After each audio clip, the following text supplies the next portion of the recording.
वरमाला भी ठीक थी। वर कहाँ से लाएंगे उन देवी के लिए? पता नहीं। फिर वचन क्यों दिया? करुण वचन नहीं देता तो माता को दिया वचन टूट जाता। मिथिला नरेश के समक्ष स्पर्धा से पहले ही चले जाते। अब क्या करें? कुश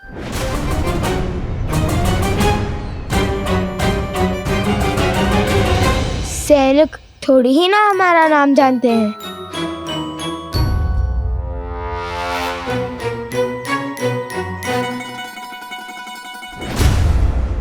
अच्छा, तो यहाँ छुपे बैठे हो?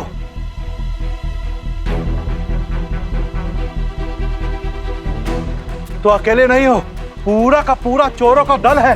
अरे कैसा दल? भागो।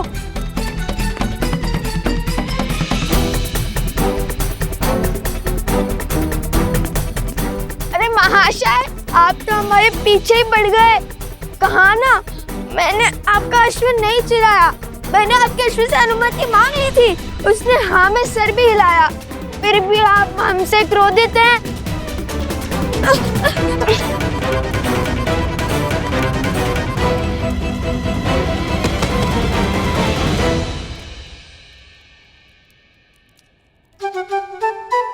तुमने उचित नहीं किया कुश। किसी और की संपत्ति को बिना अनुमति के। भैया, अश्व का स्वामी भले ही व्यक्ति था, किंतु स्वयं अश्व भी तो स्वयं का स्वामी है। मैंने उससे पूछा था और उसने हाँ में सर भी हिलाया था। राजकुमारों को कब से अनुमति मांगनी पड़ी? क्या? अर्थात ऋषि कुमारों को। राजकुमार हो या ऋषि कुमार, अनुमति तो लेनी ही पड़ती है। अब तो सैनिकों के साथ उस अश्व के स्वामी से भी छुपना पड़ेगा। पूरा मिथिला पीछे पड़ गया हमारे। यदि पकड़े गए तो ना श्री राम से भेंट होगी और ना माता को दिया वचन पूरा होगा। हाँ, पकड़े गए तो अधिक बुरा होगा। पकड़े गए तो नहीं, पकड़े गए हो।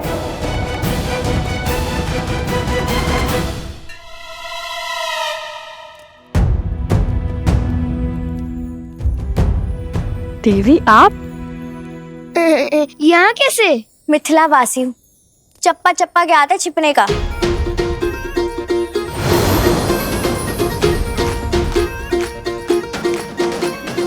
देखिए, ये मेरा वचन है। संध्या तक आपके लिए वरमाला लाऊंगा और वर भी। अरे कोई मुझे इस चप्पे से तो निकालो। देवी, किसी मिथ्या बोध के कारण आपके सैनिक और वो अश्व का स्वामी हमारे पीछे पड़ गए हैं। परंतु मेरी बात सैनिक, देर रुक जाइए। हमारा कार्य सफल होते ही आपको सब विस्तार में बता दूंगा। अरे मेरी बात तो पहले मुझे इस मटके से निकालो। ओ गुरु, रुक जाइए। सैनिक, धैर्य रखिए। अरे कैसे धैर्य रखूं? अब मेरा विश्व इस मटके में समा गया है, ऐसा लग रहा है। आपको मटके से भी निकालेंगे और आपको वरमाला भी मिलेंगी। राजकुमार की हर इच्छा पूरी होती है, बस कहने की देरी है। राजकुमार? ऋषि कुमार? अरे राजकुमार हो या ऋषि कुमार हो, कोई मुझे इससे निकालो।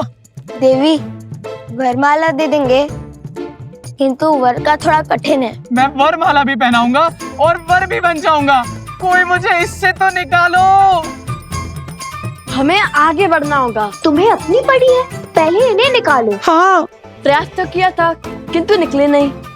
रुको।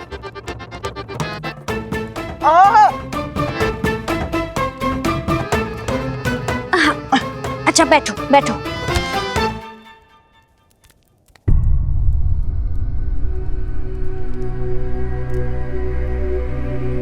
रुको।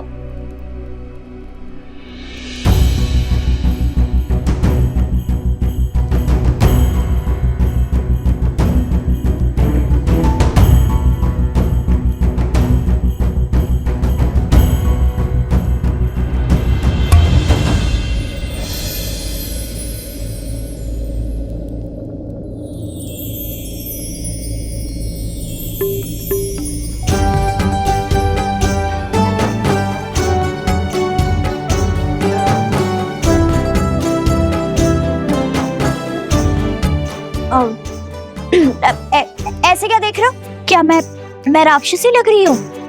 अरे नहीं नहीं, ऐसी बात नहीं है। तो फिर कैसी बात है? अरे लज्जा आ रही है इन्हें, वो कभी इतनी सुंदर स्त्री देखी नहीं है ना। उन्होंने स्वयं कहा था वर भी है और वरमाला भी पहनाएंगे। यदि आप वरमाला पहनाएंगी तो मना नहीं करेंगे, है ना उपगुरु? तो क्या विचार है आपका उपगुरु? मिल गए। वर्णन जो दिया था उसके अनुसार यही वो चोर है। ले चलो इन्हें महाराज के पास।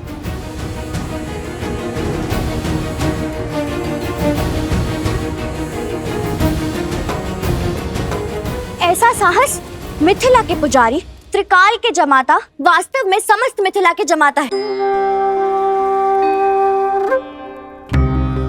आपने इनका अपमान करने का दुस्साहस कैसे किया सैनिक? क्षमा करें देवी प्रसूता, परंतु कोई बात नहीं।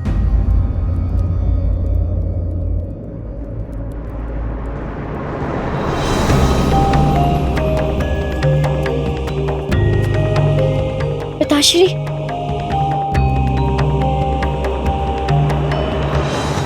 श्री त्रिकाल महोदय प्रणाम। मुझे भी अभी अभी पता चला है कि मेरी पुत्री ने इन महाशय का चयन किया है। शीघ्र विवाह संपन्न होगा।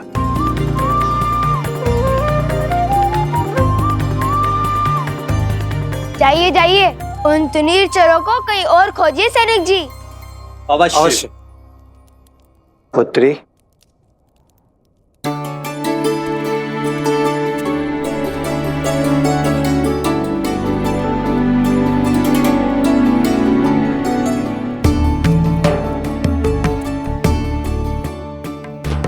मैं अगस्त गोत्र का शिव उपासक त्रिकाल शरण शर्मा हूं। और ये मेरी पुत्री प्रसूता है। आप हमारे आवास पर अतिथि होकर पधारिए महाशय, और अपना परिचय दीजिए।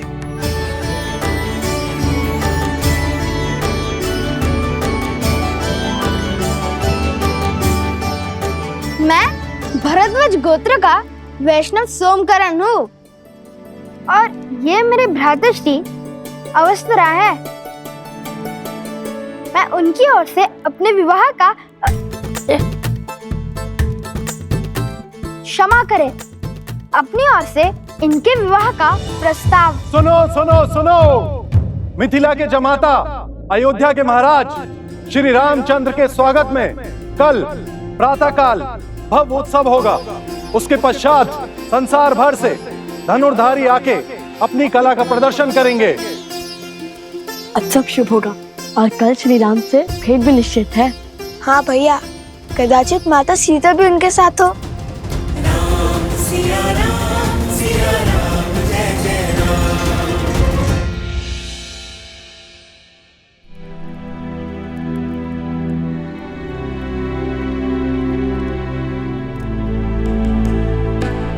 अवत्सरा भैया कहाँ गए? राजकुमार लव, राजकुमार कुछ भी नहीं है यहाँ।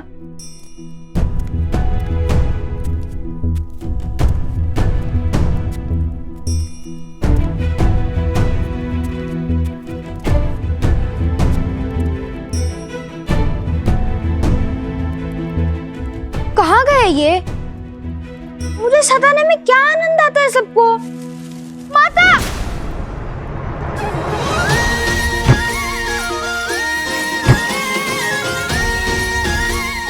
टोकरी के भीतर छुपने का छल अच्छा है। पूरी मिथिला हमें तुनीर चोर समझती है, इसलिए तुम हमसे तनिक दूर ही रहना।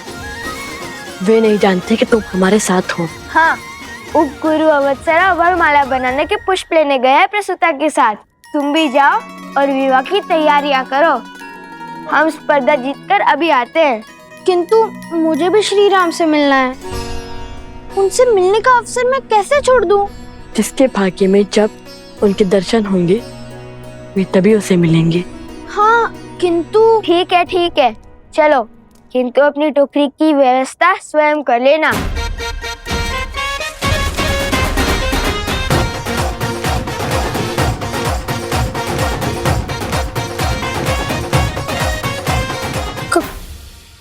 कहाँ है टोकरी? अरे यदि मुझे कोई पहचानता ही नहीं तो मुझे छुपने की क्या आवश्यकता है? मूर्ख बना गए मुझे।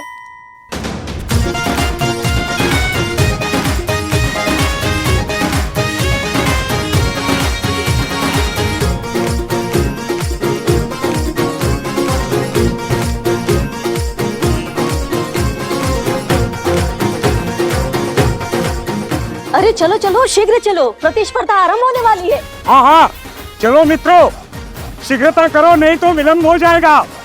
चलो जल्दी चलो।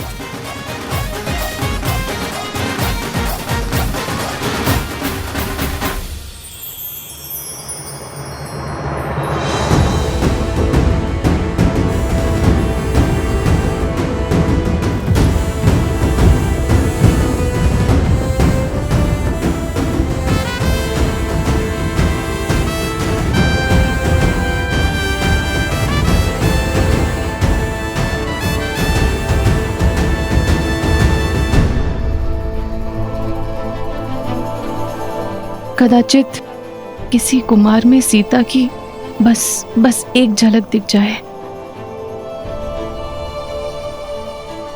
आज की धनुर्धार प्रतियोगिता में संसार भर से मिथिला पधारने के लिए आप सबका कोटि कोटि धन्यवाद। शीघ्र ही मिथिला नरेश की उपस्थिति में आप सबकी प्रतीक्षा का अंत होगा और स्पर्धा का आरंभ होगा। मिथिला नरेश महाराज जनक पधार रहे हैं। महाराज जनक जी, महाराज जनक जी, महाराज जनक जी, महाराज जनक जी, महाराज जनक जी, महाराज जनक जी। जनको मिथिलाधीशः सधर्मात्मा महेश्वरः, ज्ञानी च तपसा युक्तो धीरः शौर्य समन्वितः, दिव्य ज्ञान विभूषितः, सिद्धि संपन्न एव च, विदेहेश्वर दुर्लभो लोकेष्वपि सुदुर्लभः। और आज महाराज जनक के साथ ही मिथिला की पावन धरा पर मिथिला के जमाता, रावण के मर्दक कौशल नरेश, धर्मपरायण, मर्यादा पुरुषोत्तम श्री राम के पग पड़ रहे हैं। मर्यादा पुरुषोत्तम श्री राम की शयन।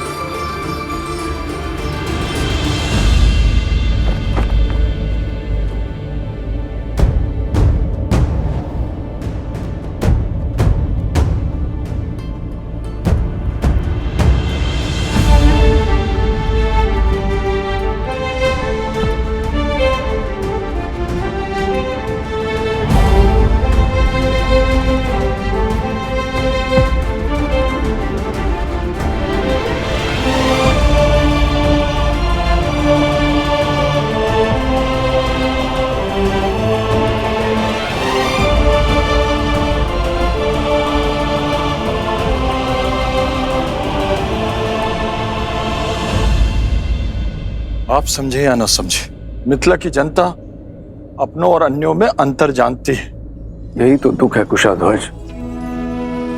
मिथिला की ज्ञानी प्रजा भी धर्म अधर्म में अंतर नहीं पहचान पा रही। जिसने भी श्री राम को नहीं अपनाया वो धर्म से वंचित रह जाएगा। हमारी प्रजा का यह आवेश भी मेरी ही भूल है। कदाचित उन्हें आभास ही नहीं है कि मेरे हृदय में श्री राम के प्रति कोई द्वेष नहीं है, और जब उन्हें ज्ञात होगा तो संभवतः उनका क्रोध भी शांत हो जाएगा।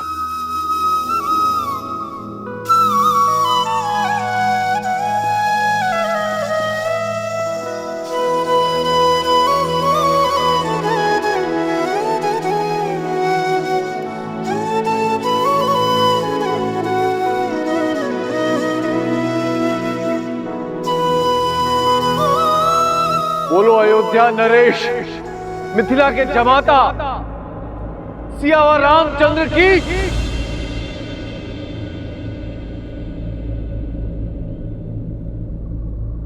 सियावर रामचंद्र की। सियावर रामचंद्र की। सियावर रामचंद्र की। सियावर रामचंद्र की। सियावर रामचंद्र की। सियावर रामचंद्र की। सियावर रामचंद्र की। सियावर रामचंद्र की। सियावर रामचंद्र की। सियावर रामचंद्र की। सियावर रामचंद्र की। सियावर रामचंद्र की। सियावर रामचंद्र की। सियावर रामचंद्र की। सियावर रामचंद्र की। सियावर रामचंद्र की।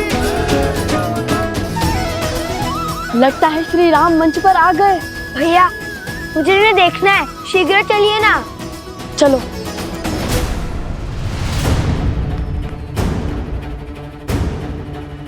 कैसे जाएं? मार्ग में बड़ी बाधाएं हैं। लगता है श्री राम को देखने की इच्छा पूरी नहीं होगी।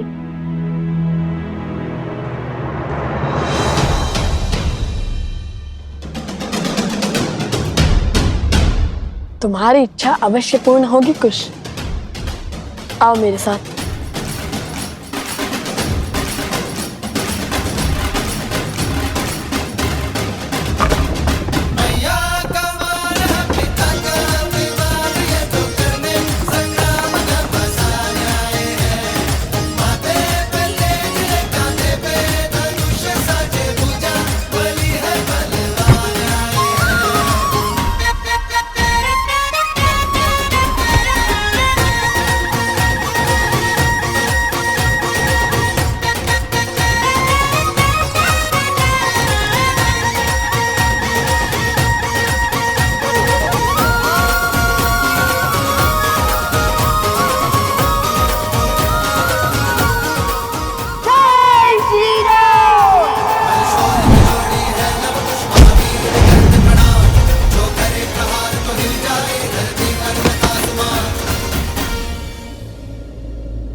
श्री राम।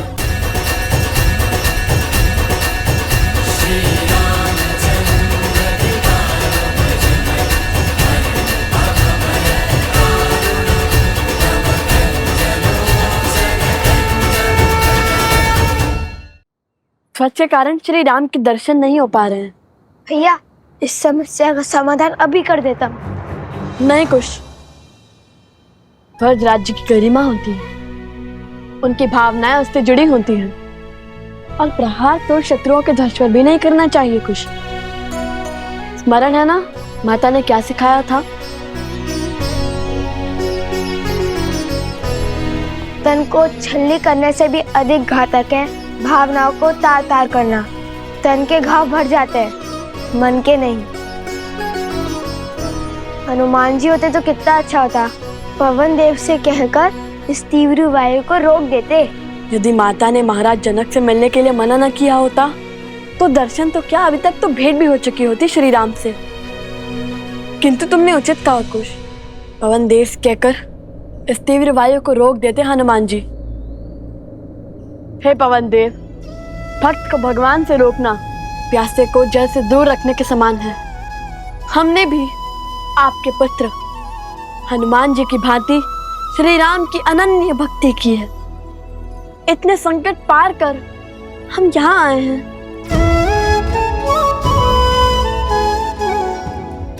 अब तो सहायता कीजिए ना। यदि हमारी भक्ति सच्ची है तो कृपया अपने वेग का थोड़ा कम करें और हमें केवल श्री राम के दर्शन का आनंद दे।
राम श्री राम।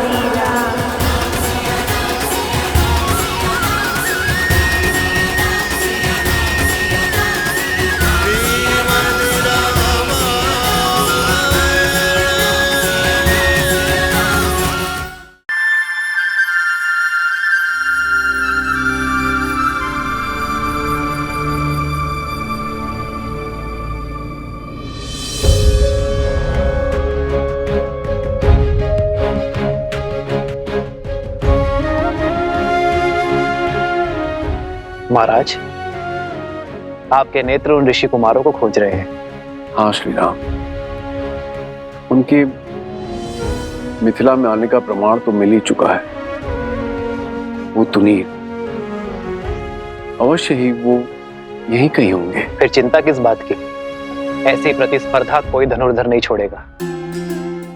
आप स्पर्धा का शुभारंभ कीजिए महाराज। वो बालक अवश्य भाग लेंगे। हम अवश्य भाग लेंगे कुश। प्रतियोगिता क्षेत्र में हमारे जाने पर रोक है, किंतु हमारे बाणों को तो नहीं।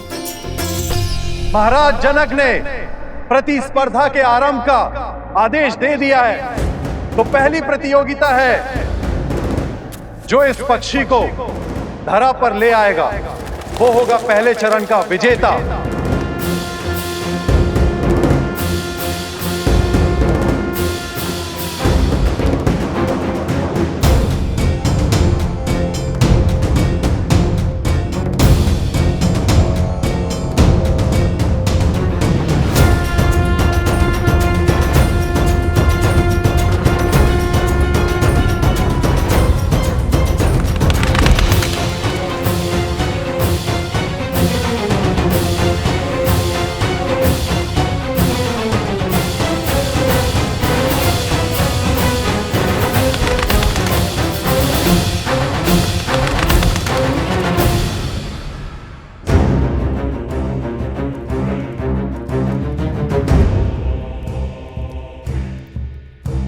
पुनः यही आ पहुंचा। वहां जाता हूँ जैसे आया था।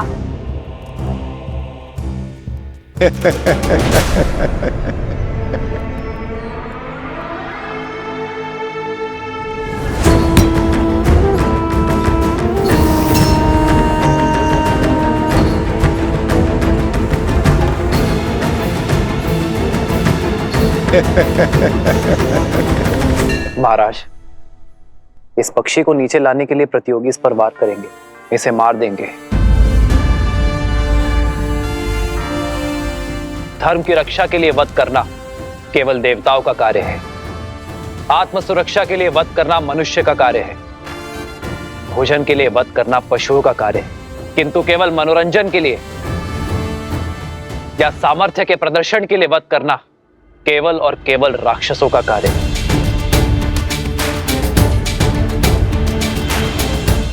उचित कहा प्रभु, किंतु अब क्या किया जाए?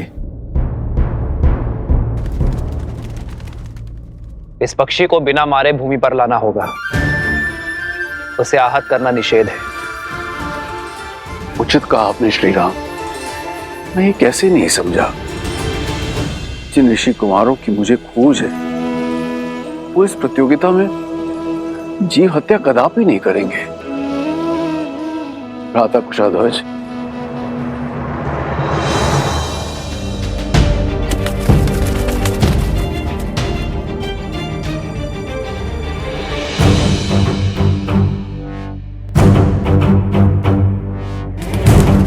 प्रभु, बिना पक्षी को आहत किए कैसे नीचे लाएंगे वो?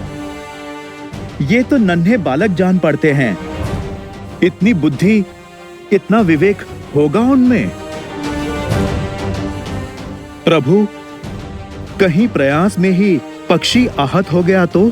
एक विशेष सूचना, इस पक्षी को नीचे लाने के लिए कोई भी इसे आहत नहीं कर सकता।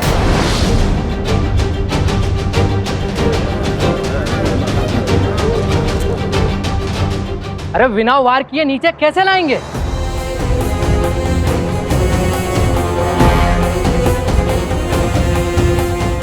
हमें कौन से पक्षी की भाषा आती है जो उन्हें बहला फुसला के नीचे ले आएंगे?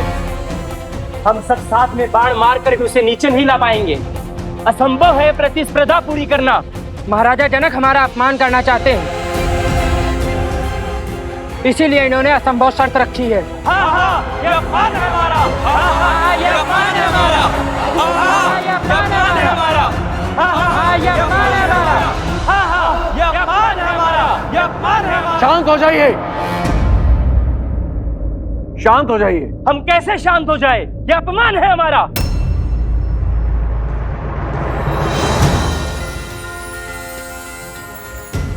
जय श्री राम। भैया वो देखिए, हनुमान जी, हनुमान जी। जय हनुमान, जय बजरंगबली। धन्य हो गए हम। पहले प्रभु श्री राम और अब हनुमान जी के भी दर्शन हो गए हमें। ऊपर माता सीता के दर्शन हो जाए। राम नाम से सागर में पत्थर तैर गए महाशय, और आप कहते हैं बिना मारे पक्षी को नीचे लाना असंभव है। प्रतियोगिता का नियम है तो उसे पूरा करने वाला भी होगा, अन्यथा हार मान के अपने ध्वज को लज्जित करके आप चले जाइए यहां से।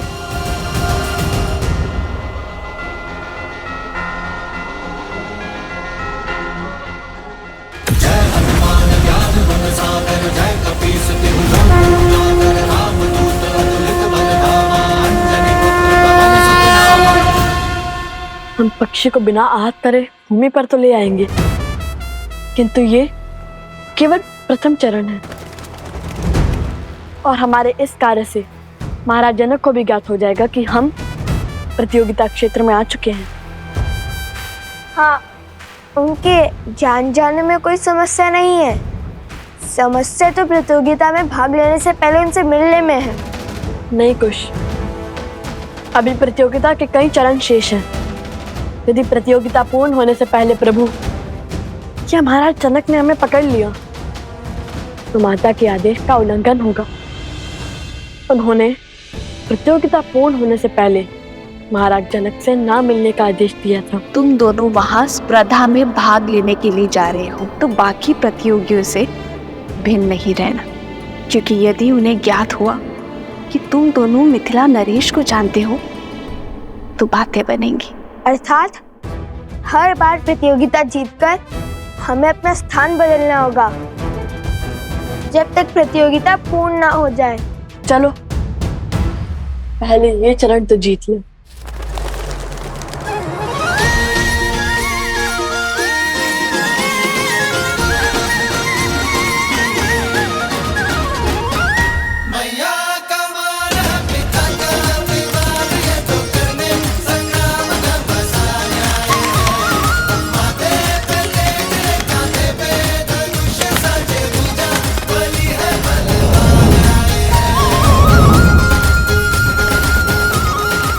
अभी नहीं कुछ, उसे तनिक हमारे महाराज के निकट तो आने दो।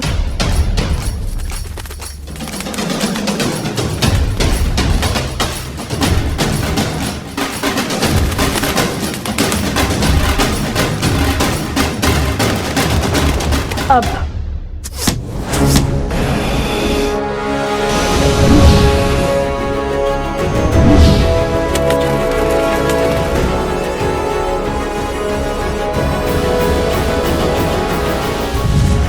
वो देखिए तीर।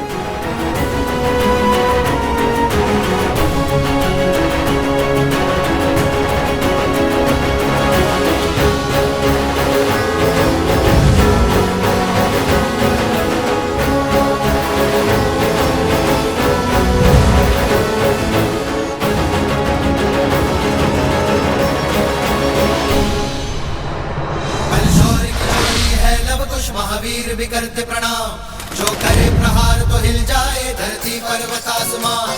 बलशौरी की जोड़ी है लव कुश महावीर भी करते प्रणाम, जो करे प्रहार तो हिल जाए धरती पर्वत आसमान।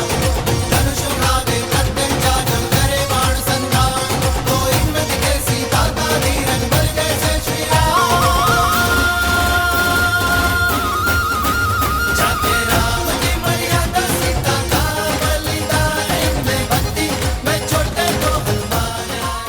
अद्भुत। वर्षों से ऐसी कला नहीं देखी मैंने। प्रभु, आपको प्रसन्न करने वाले ये धनुर्धर सामान्य नहीं हो सकते। ये अवश्य ही उन ऋषि कुमारों की लीला होगी। आर्य, सच कहते हैं आप। कुशध्वज, आप शीघ्र सैनिकों को उस ओर भेजिए। मुझे दोनों बालक चाहिए। ये तेजस्वी बालक किसी साधारण वंश के नहीं हो सकते। मेरा भी अनुमान यही है गुरुदेव। उनकी प्रतिभा निकट से देखने की इच्छा मेरी भी हो रही है महाराज, पर वो दोनों बालक है का? भला ये अपनी पहचान छुपाकर क्यों भाग ले रहे प्रतिभा में दोनों?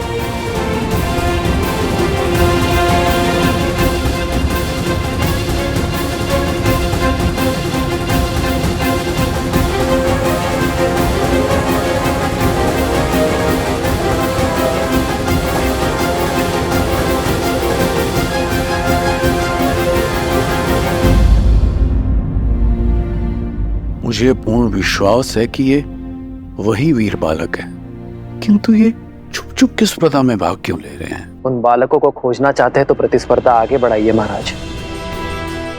जिन्होंने पहले चरण में अपना शौर्य दिखाया है, वो दूसरे चरण में भी अपनी उपस्थिति अवश्य दिखाएंगे। आनंद,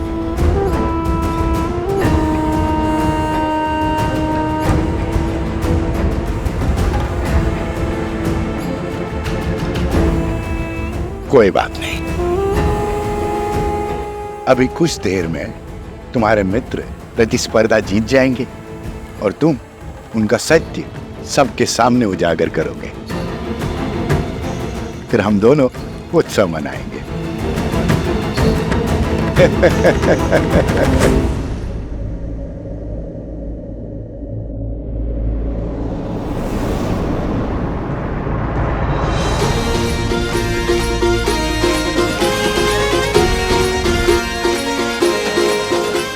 जाओ वहां, खोजो उन्हें।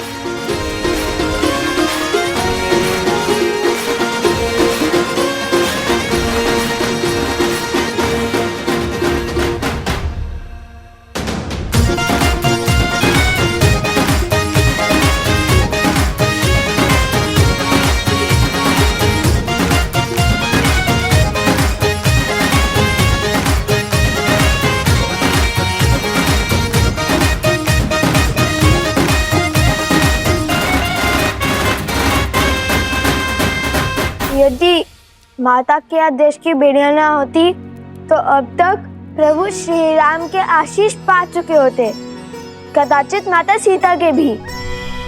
माता ने प्रतियोगिता पूर्ण होने से पहले महाराज जनक के समक्ष न आने का आदेश इसलिए दिया था ताकि महाराज जनक को कोई पक्षपाती न समझे, और यदि ये आदेश ना हुआ होता तो प्रतियोगिता स्थल से इतनी दूर, इतनी बाधाएं पार कर स्पर्धा में भी ना जीते होते। उचित है। और वैसे भी प्रभु श्री राम का आशीष तो देर सवेर भी ले लेंगे हम। तो अब समय आ गया है इस प्रतियोगिता के दूसरे चरण का आरंभ करने का। देखते हैं इस चरण में कौन जीतता है, वो जो हमारे समक्ष हैं या वो जो गुप्त हैं, जिनके केवल बाण ही हमारे समक्ष हैं। श्री राम, लव कुश की प्रतिभा को देखते हुए ऐसा प्रतीत हो रहा है कि इस प्रतियोगिता के स्तर को बढ़ाना होगा। आपके क्या विचार है?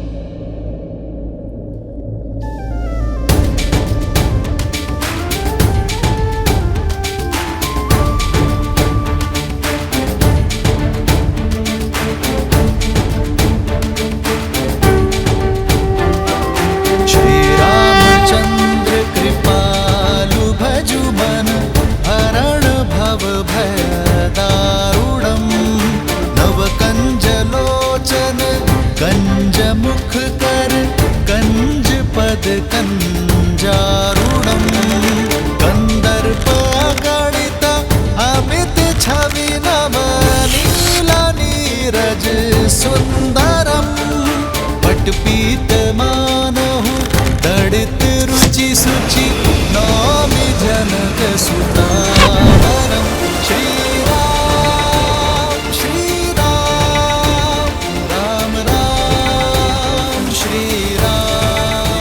भूमि से जल और मन का पाप जब बाहर निकलता है तो उसके स्रोत को रोकना असंभव हो जाता है। आज जो धनुर्धारी इस जल के स्रोत को रोक पाएगा वही वास्तव में महान कहलाएगा और इस चरण का विजेता भी।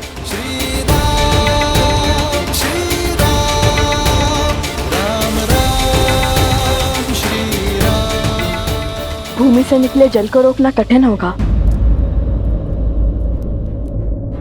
अत्यंत कठिन कार्य है श्री राम। किसी भी भूमि से जल निकालना गुरु अपने शिष्य को अवश्य सिखाते हैं, किंतु धरा से निकलते जल को रोकना ये हर किसी के बस की बात नहीं है। वीरों को परख रहे हैं महाराज। परीक्षा इतनी सरल कैसे हो सकती है? देखते हैं उन ऋषि कुमारों ने विद्या सीखी है या नहीं।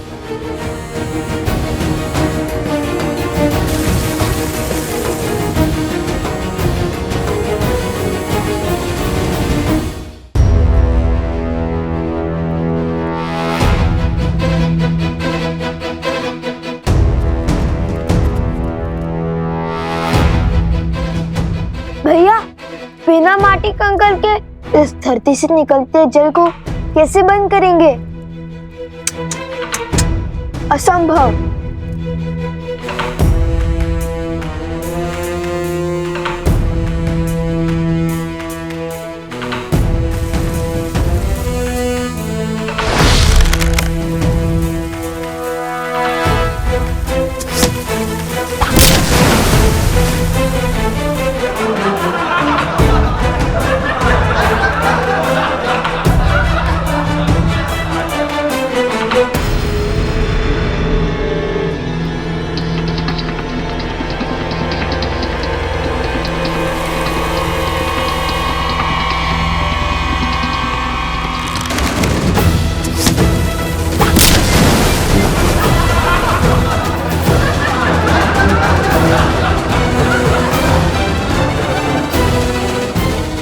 स्मरण है भगवान वाल्मीकि ने हमें क्या कहा था? ईश्वर कोई कठिनाई ऐसे ही नहीं देता इसका हल संभव ना हो। अर्थात हमें समस्या पर नहीं, उनके शब्दों पर ध्यान देना चाहिए। श्री राम की दी हुई चुनौती को ठीक से समझना चाहिए। उनके मुख से निकले हर शब्द में ही संकट का हल होता है, किंतु सरल तो ये भी नहीं होगा, क्योंकि महान व्यक्ति और व्यक्तित्व के मुख से निकले शब्दों को समझने में कभी कभी पूरा जीवन निकल जाता है। अरे शीघ्र हल खोजिए भैया, जीवन भर यही थोड़ी ना छुपे बैठ सकते हैं। मन के गर्त से निकले पाप को रोकने के लिए क्या उपाय हो सकता है? ईश्वर की कृपा, और क्या।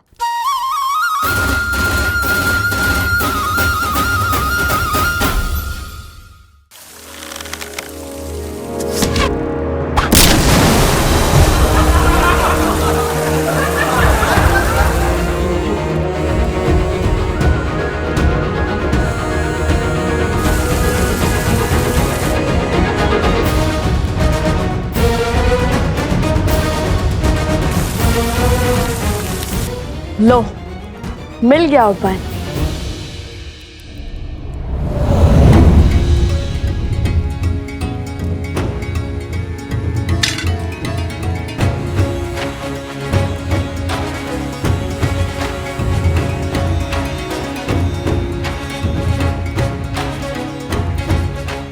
जल का प्रभाव नीचे से ऊपर है, तो उसे रोकने के लिए हमें उसका विपरीत अर्थात ऊपर से दबाव बनाना होगा। और श्री राम नाम के अतिरिक्त कौन है जो पाप के ज्वार और बहती जलधारा को रोक सके?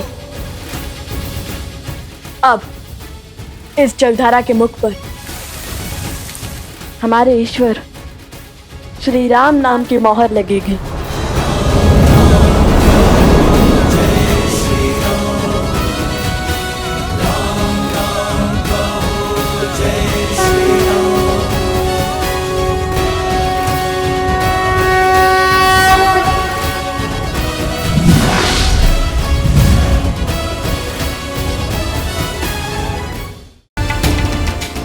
आज जो धनुर्धारी इस जल के स्रोत को रोक पाएगा वही वास्तव में महान कहलाएगा,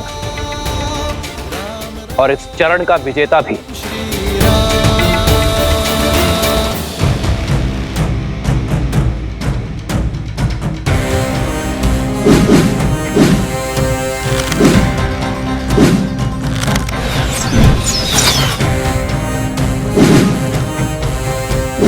अरे वो रहे ऋषि कुमारों।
अद्भुत अद्भुत क्षमता है इन बालकों में, और वो भी ऋषि कुमार। इस आयु में ऐसे धनुर्विद्या का प्रदर्शन तो राजकुमारों के भी बस की बात नहीं है। इनकी प्रतिभा अतुल्य है महाराज।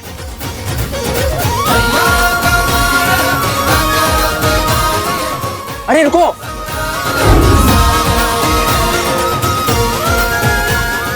रोको। सैनिक भी इन्हें खोज नहीं पाए हैं महाराज। ये दोनों बालक असाधारण प्रतीत हो रहे हैं। आपने तो इनका पराक्रम निकट से देखा है, किंतु अब मुझे उन्हें प्रतियोगिता के अंतिम चरण को जीतते हुए निकट से देखने की इच्छा हो रही है। मैं स्वयं उन्हें खोजने की इच्छा रखता हूं। अवश्य, मैं भी आपके साथ चलता हूं। आपका यूं अतिथियों को छोड़कर जाना उचित नहीं होगा। आप यही रहिए, मेरे स्थान पर मेरा हनुमान उपस्थित रहेगा। जैसे प्रभु की इच्छा।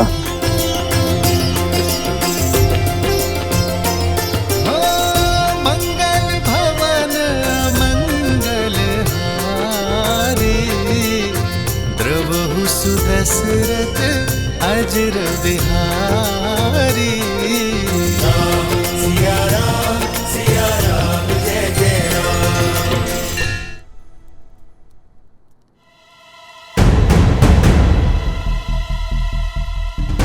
कुश, चलो प्रतियोगिता क्षेत्र के तनिक निकट चलते हैं।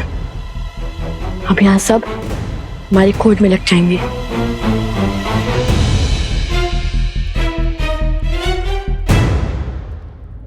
अद्भुत धनुर्विद्या का प्रमाण देते हुए हमारे गुप्त प्रतियोगी ने दूसरा चरण जीत लिया है, और इसी के साथ हम आ पहुंचे हैं इस स्पर्धा के आखिरी चरण में। अब देखना यह है कि इस अंतिम चरण में वो हमारे समक्ष आते हैं या नहीं। तो ध्यान से सुनो, इस चरण में महाराज जनक का अश्व, जिसे आसपास के सभी 12 राज्यों में सबसे तीव्र होने का गौरव प्राप्त है, उसे बिना क्षति पहुंचाए रोक पाएगा वो होगा प्रतिस्पर्धा का विजेता।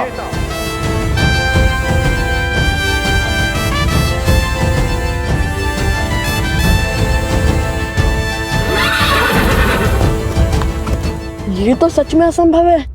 भैया, अश्व के आसपास बाणों का घेरा बनाने से कोई लाभ ही नहीं होगा।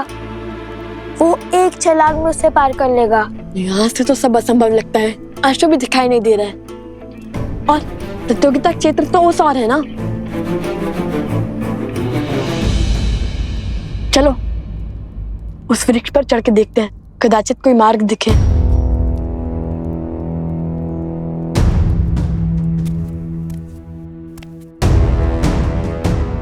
सैनिक आ रहे, धनुष छुपा।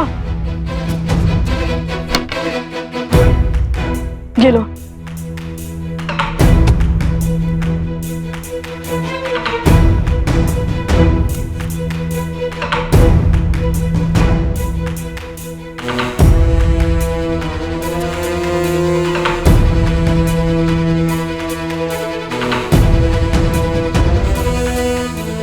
ये तो अयोध्या के सैनिक हैं। इतने सैनिक मिलकर उन दो बालकों को नहीं खोज पा रहे हैं। शीघ्र ही हमें उन दोनों को महाराज के समक्ष ससम्मान प्रस्तुत करना होगा। लगता है पूरी मिथिला और अयोध्या मिलकर हमें खोजने में जुट गई है। वो देखो, मिथिला के सैनिक जिन्हें हमने माटी में स्नान करवाया था।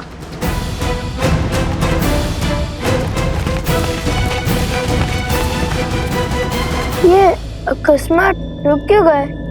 लगता है राजघराने से कोई आ रहा है।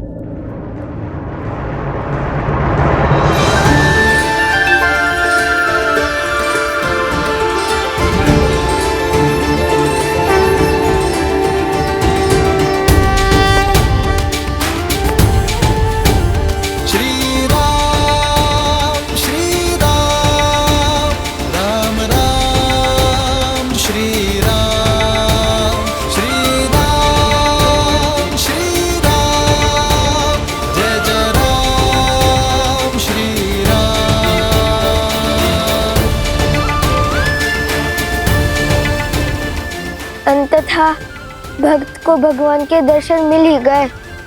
हमारे आराध्य, हमारे भगवान, बिल्कुल वैसे ही जैसे सीता मैया ने विभीषण जी को बताया था। श्री रामचंद्र कृपालो भजमन हरन भव भय दारुणम। नवकंज लोचन कंज मुख कर पदकंजारुणम। कंदर्प अगणित अमित छवि नवनील नीरज सुंदरम। पटपीत मानहु तडित रुचि शुचि नौमि जनक सुतावरम।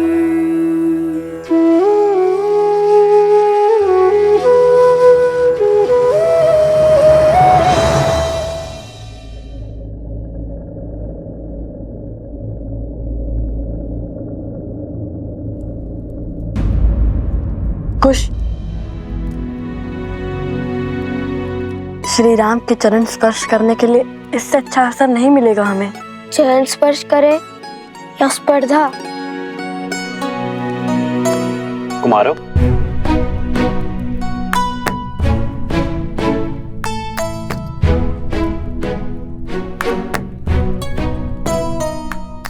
आभास होता है ये भार बहुत अधिक है। लाइए मैं सहायता कर देता हूँ। नहीं नहीं नहीं, हम स्वयं ले जाएंगे। प्रतिदिन का कार्य है भद्र।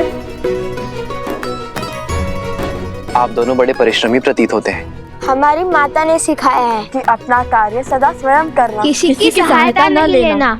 बड़ी अच्छी सीख दी है। किंतु मुझे आप दोनों की सहायता चाहिए कुमारों। क्या आपने हाथों में धनुष लिए दो ऋषि कुमारों को देखा है? केश भी लंबे हैं उनके। हाँ हाँ, उस ओर गए वो दोनों ऋषि कुमार।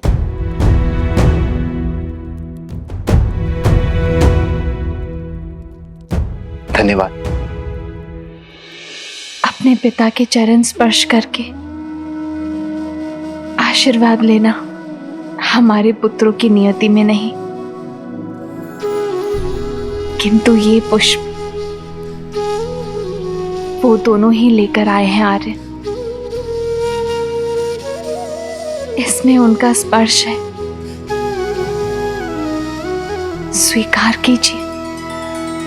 सिया राम, सिया राम, सिया राम, सिया राम, सिया राम, सिया राम, सिया राम, सिया राम। हमें आशीर्वाद देते जाइए श्री राम।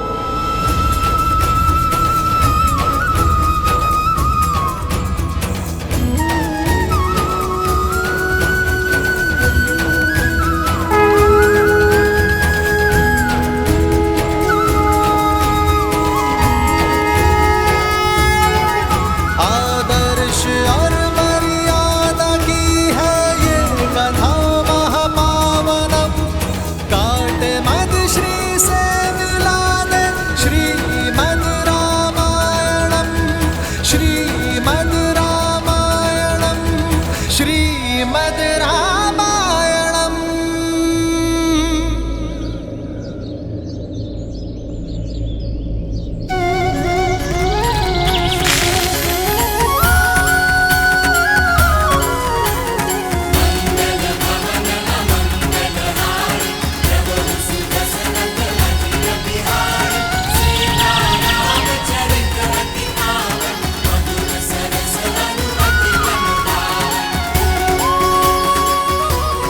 प्रसन्न रहो।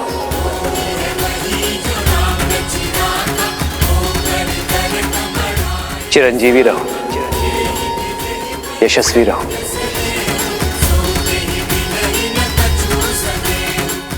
ये कैसा अद्भुत आभास है। अब तक जिस मन को चिंता घेरी हुई थी, अब वो अचानक आनंदमय कैसे हो गया। कैसा शुभ संकेत है ये।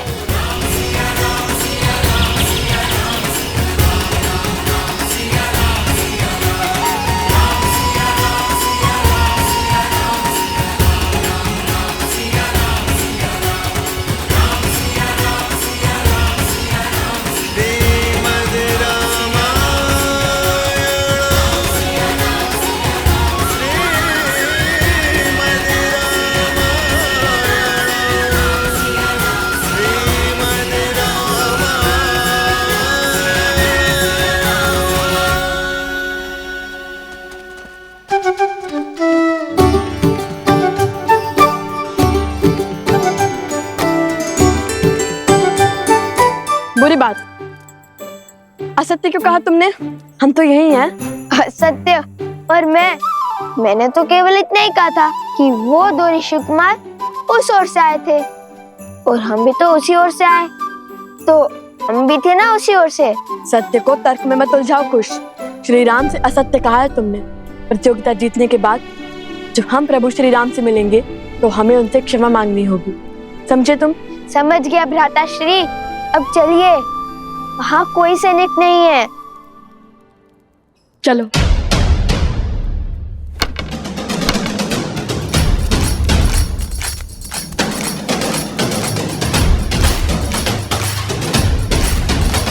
भैया, अब तो अंतिम स्पर्धा बची है।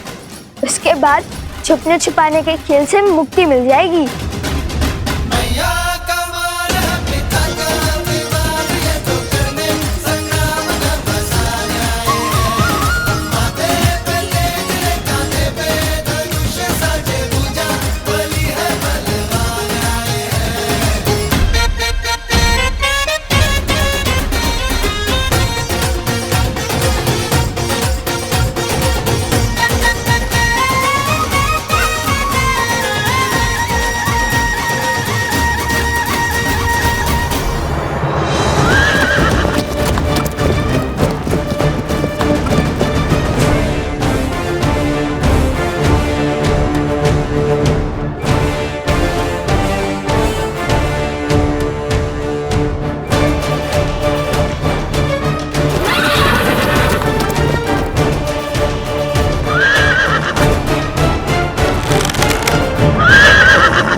सावधान, अश्व को क्षति नहीं पहुंचनी चाहिए। जानता हूं, मैं तो केवल इसे भयभीत कर रहा था।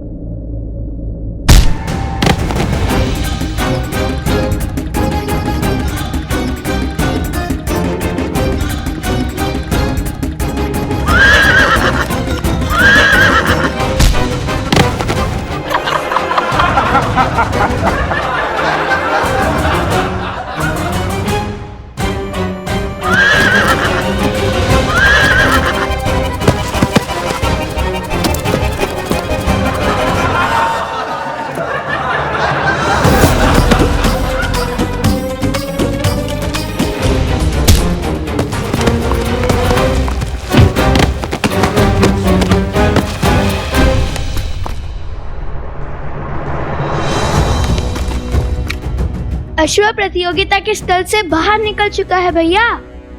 हमें उसे इसी नगर में रोकना होगा, अन्यथा न जाने कौन कौन से राज्य घुमा देगा ये हमें।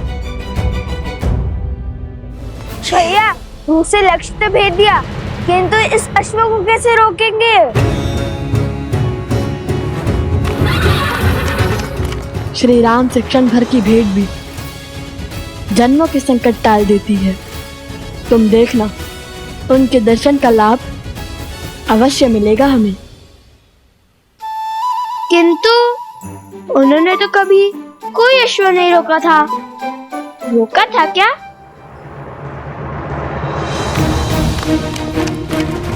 वो देखिए भैया, वो रहा। कुछ सोचिए भैया, कैसे रोके इस अश्व को? यदि हमें मार्ग नहीं दिख रहा तो हम उसके मार्ग का अवरोध बन जाएंगे। सज्जो कुछ फिर विचार कर लीजिए भैया, मुझे तो ये बड़ा क्रोधित लग रहा है। सोचो कुछ, श्री राम ने क्या कहा था? उन्होंने तो कहा था, प्रसन्न रहो, संतुष्ट रहो और चिरंजीवी रहो। किंतु इस अश्व को पकड़ने में क्या संतुष्टि, क्या प्रसन्नता होगी भैया? प्राणी प्रसन्न और संतुष्ट कब होता है? मैं तो तब संतुष्ट रहता हूँ जब मेरा पेट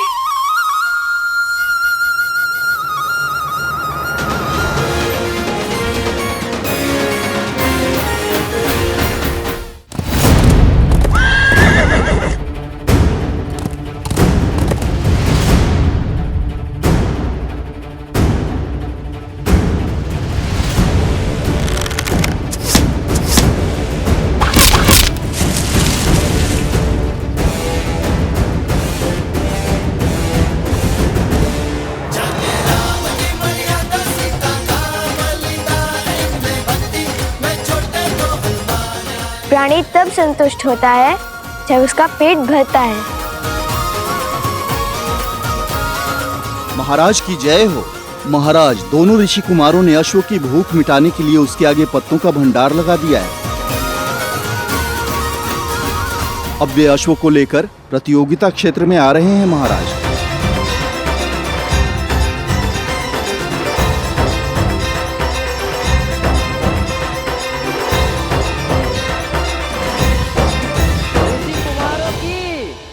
ऋषि कुमारों की लगता है तुम्हारे मित्र स्पर्धा जीत गए हैं। समय आ गया है जब उस प्रतियोगिता क्षेत्र में उन्हें पुरस्कार मिल रहा होगा। तब पूरे नगर के समक्ष तुम्हें उन्हें जीवन का सबसे बड़ा आघात देना होगा। संसार को बताना होगा कि लवकुश सीता के पुत्र है। जो सत्य देवी सीता ने संसार से छुपाए, स्वयं भगवान वाल्मीकि भी जिसे उजागर नहीं करना चाहते, वो आप क्यों सबके सामने लाना चाहते हैं? क्या मिलेगा आपको माता सीता और लव कुश को दुख पहुंचाकर? जिज्ञासा, ये सत्य जब सामने आएगा तो संसार में विविध प्रकार के विचारों का जन्म होगा। कोई राम से इसलिए घृणा करेगा क्योंकि उसने अपनी गर्भवती पत्नी का त्याग किया। कोई सीता पर संदेह करेगा। मैं कुछ नहीं कहूंगा, चाहे तो आप मेरे सर के टुकड़े टुकड़े कर दे। लगता है मुझे अपनी मायावी शक्तियों से ही तुमसे अपनी बात मनवानी पड़ेगी।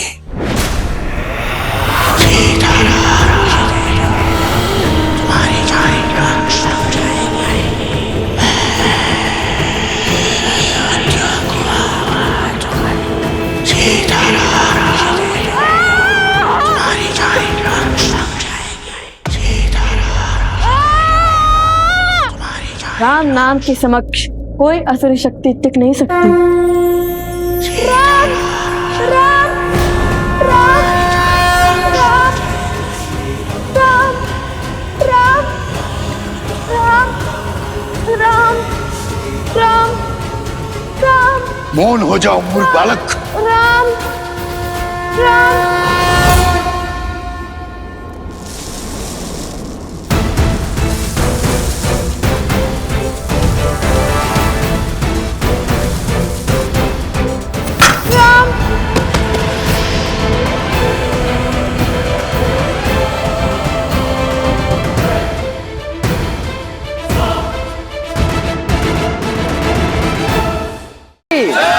ऋषि कुमारों ऋषि कुमारों की। भैया, श्री राम और माता सीता दिखाई नहीं दे रहे हैं। मेरे नेत्र भी उन्हें ही ढूंढ रहे हैं।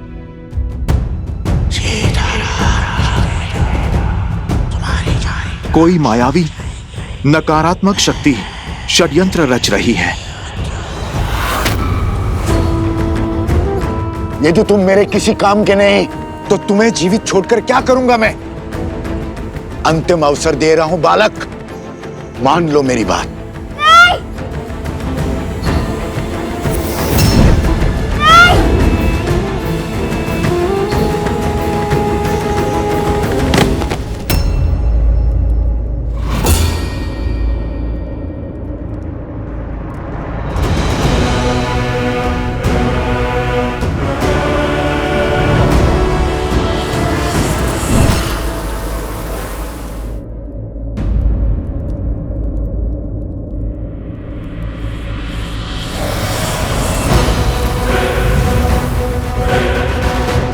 बालक, बालक उठो।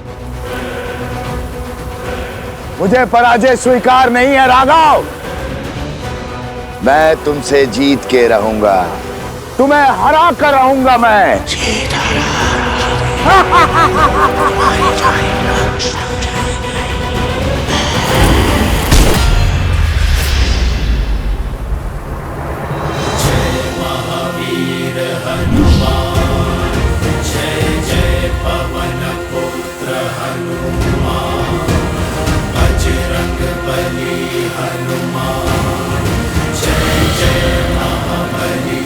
हनुमान,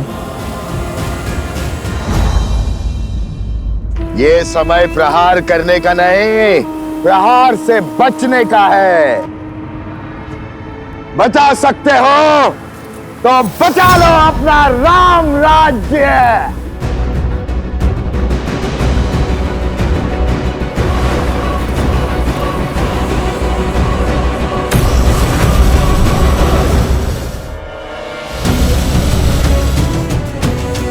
महाराज, वो बालक मिल गए।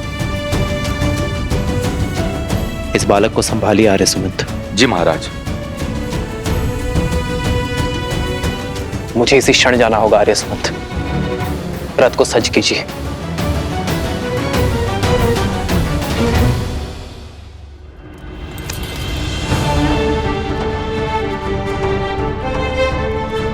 आर्य सुमंत, महाराज जनक से मेरी ओर से क्षमा मांगिएगा। उनसे विदा लिए बिना जाना पड़ रहा है, और उन ऋषि कुमारों को मेरी ओर से ये भेंट दीजिएगा। कभी अवसर मिला तो उनसे भेंट का लाभ मिलेगा मुझे।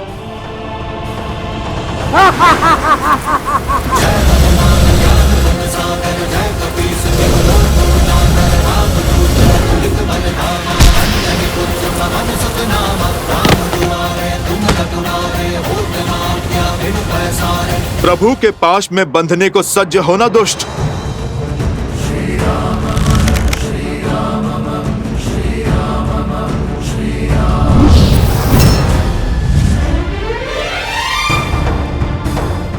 अयोध्या चलो हनुमान, हमारे पास समय अधिक नहीं है।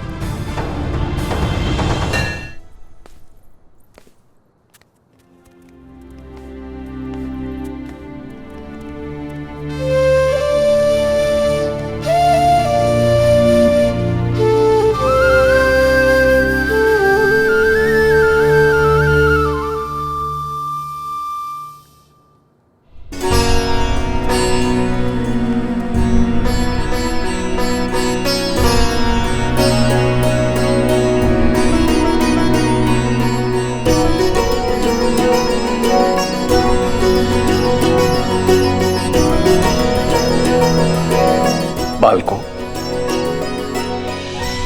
मैं जानता हूं तुम्हारी दृष्टि किसे ढूंढ रही है। हम भी कब से तुम्हारी ही प्रतीक्षा कर रहे थे। मैं ये भी जानता हूं कि इतने असंभव चुनौतियों को संभव कौन कर रहा था। ईश्वर की असीम कृपा है तुम दोनों पर। तुम दोनों केवल धनुर्धारी ही नहीं हो, बल्कि बुद्धिमान और साहसी भी हो। धर्म के अर्थ को समझने की क्षमता भी रखते हो, राजाओं से पराक्रमी और वीर भी हो, और बालकों से नटखट भी। मैं और श्री राम तुम दोनों से अत्यंत प्रभावित हैं। और सत्य तो यह है कि जितने उत्सुक तुम दोनों हो श्री राम से मिलने के लिए, उतने ही उत्सुक श्री राम भी थे तुम दोनों से मिलने के लिए। किंतु दुर्भाग्यवश उन्हें एक राक्षस को खदेड़ने के लिए जाना पड़ा। ये श्री राम की माला है, वही माला तुम दोनों को भेंट करना चाहते थे।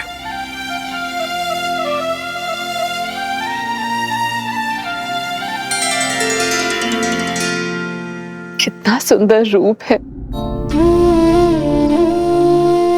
कितना सुंदर भाव और स्वभाव है, इतनी नम्र छवि। तुम दोनों को देखकर किसी का स्मरण हो आया।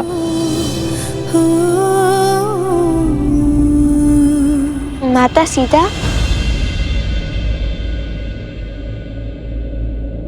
माता सीता भी श्री राम के साथ है? बताइए ना, माता सीता है उनके साथ?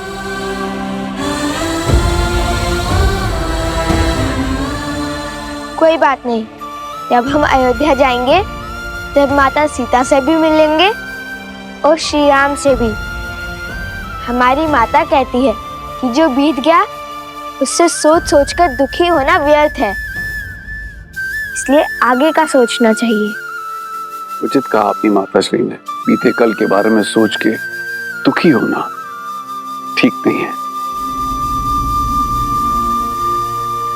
अत्यंत बुद्धिमान प्रतीत होती है तुम्हारी माता। मैं भी उनसे मिलना चाहती हूँ, मुझे भी अपने साथ ले चलो। सुना ना? अवश्य महारानी, वो भी आपसे मिलकर बहुत प्रसन्न होंगी।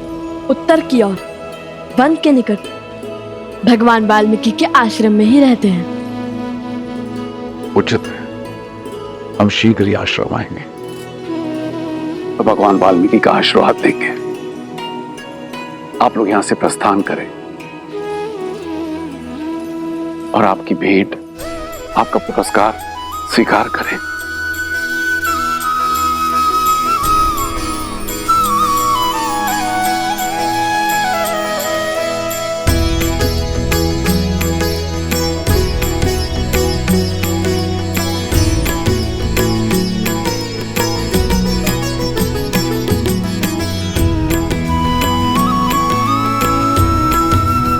माता, हम सुनैना जी से भी मिले और महाराज जनक से भी।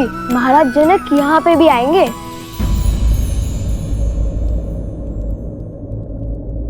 महाराज जनक यहाँ आएंगे? हाँ माता। मुझे मिथिला में हुए हर प्रस्ताव के विषय में बताओ। अभी नहीं माता, हम मिथिला से विजेता बनकर लौटे हैं और हमारे उपगुरु वो भली भांति पराजित होकर आए, उनका स्वागत तो कीजिए।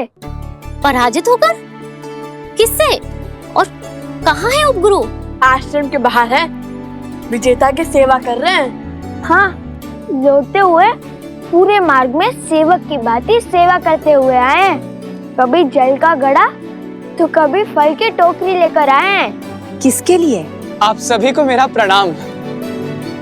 ये प्रसूता है, मेरी धर्मपत्नी।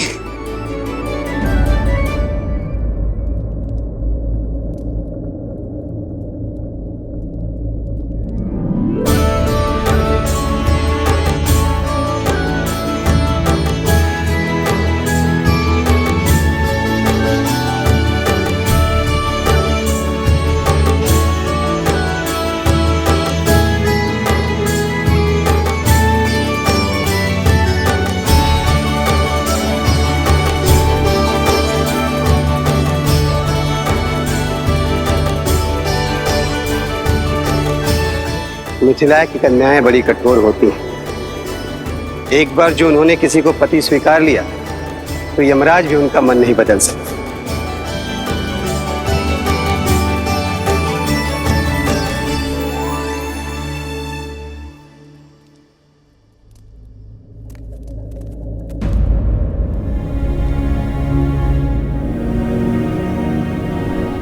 ये क्या? सब चले क्यों गए? क्या हमसे कोई भारी भूल हुई है?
इस समस्त संसार में धर्म के अश्व का घूमना अनिवार्य है।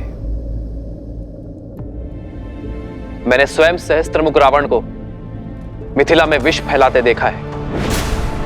उसने एक बालक को अपने माया के भ्रम से बांधा था। किंतु अच्छी बात यह है कि बालकों पर कुविचारों का प्रभाव विलंब से होता है, इसलिए सहस्त्रमुख रावण सफल नहीं हो पाया। किंतु अब हमारे पास समय शेष नहीं है। हमें शीघ्र अतिशीघ्र अश्वमेध यज्ञ प्रारंभ करना होगा। महाराज, क्या अब आप दूसरा विवाह करेंगे अथवा भाभी मां सीता को?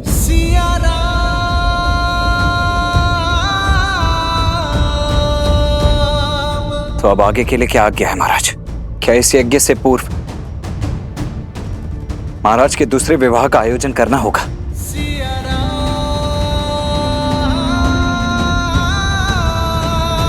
इसकी कोई आवश्यकता नहीं है लक्ष्मी, आवश्यकता नहीं है लक्ष्मी। विवाह तो मैं कर चुका हूं।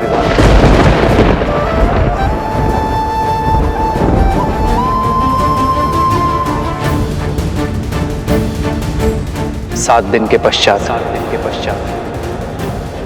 मैं प्रजा के सामने अपनी पत्नी के साथ उपस्थित हो जाऊंगा।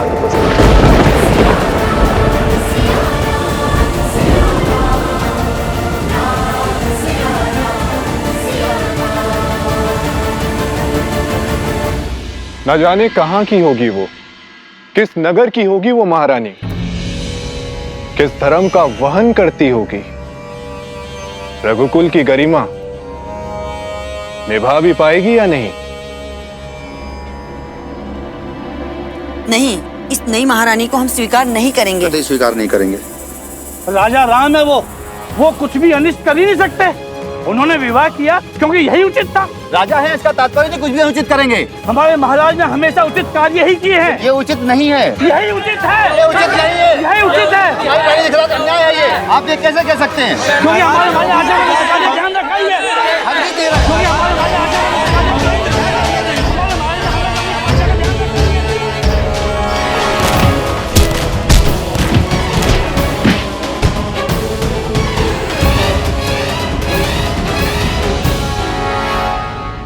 माता, वैसे भी उचित ही हुआ। महारानी सीता के बिना श्री राम तो अधूरे हैं। जब हम मिलेंगे तब माता सीता भी होंगी श्री राम के साथ। और तब तक के लिए श्री राम की भेंट है ना हमारे पास।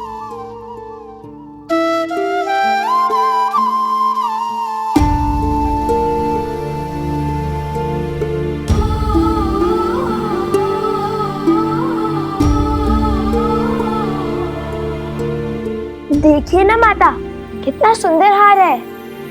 राम सिया राम सिया राम सिया राम, राम सिया राम सिया राम, राम सिया राम सिया राम सिया राम, राम सिया राम सिया। मेरे साथ ना होकर भी मुझे पथ दिखाया है तुमने सीते।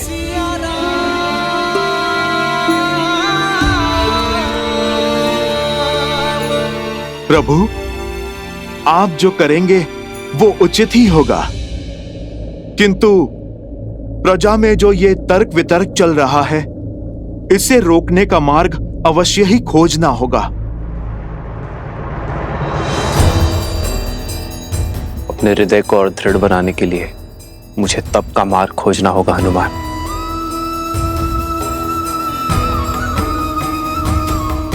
जब तक मैं इस कक्ष में हूं, मेरे एकांत में कोई बाधा ना डाले हनुमान।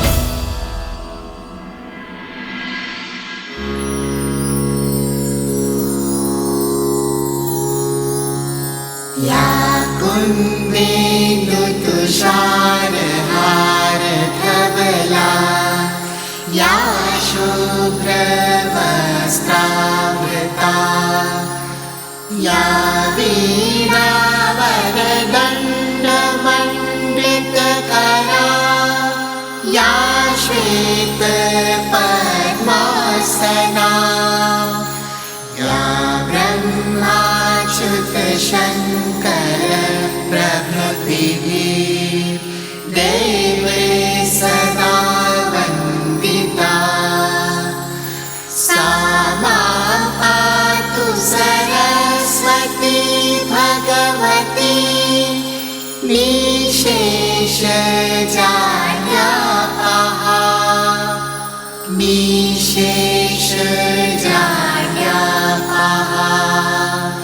निशेषजाड्यापहा।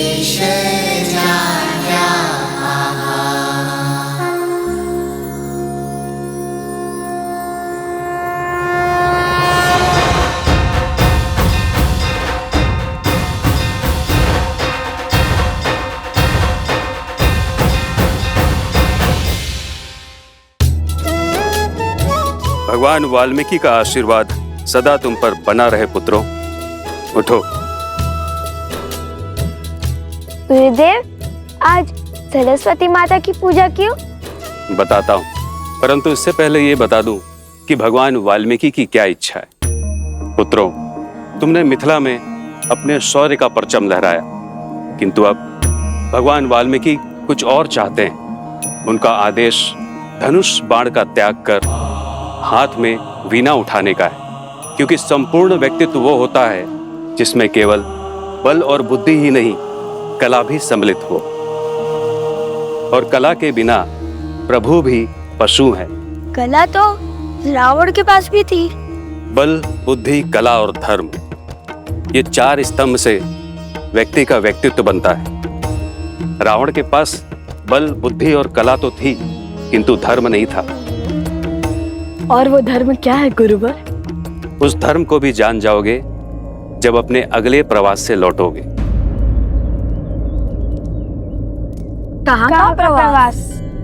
अयोध्या।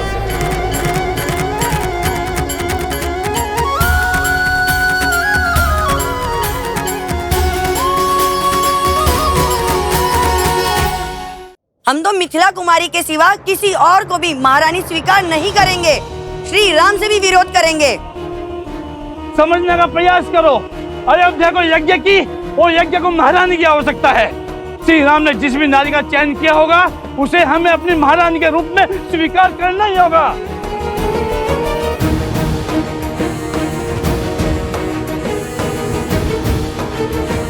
कौशल राज, राजा रामचंद्र की जय।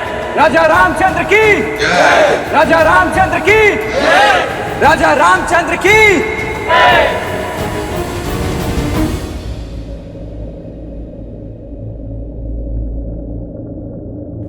राज्य यज्ञ के बिना अधूरा है और राजा रानी के बिना अपूर्ण है। इसलिए मैंने अपनी प्रिय पत्नी के शोक को त्याग कर इस राज्य को धर्म से सबल करने का निर्णय लिया है। राजा रामचंद्र की जय। राजा रामचंद्र की जय। राजा रामचंद्र की जय। नहीं, अयोध्या की महारानी के रूप में मिथिला कुमारी के सिवा और किसी को स्वीकार नहीं करेंगे। महारानी सीता ही है, महारानी का स्थान हम किसी और को नहीं लेने देंगे। हाँ तुम बिल्कुल ठीक कह रही हो, हमारी महारानी देवी सीता ही हो सकती हैं। हाँ हाँ सीता ही हो सकती हैं। महारानी सीता की, महारानी सीता की, महारानी सीता की, महारानी सीता की।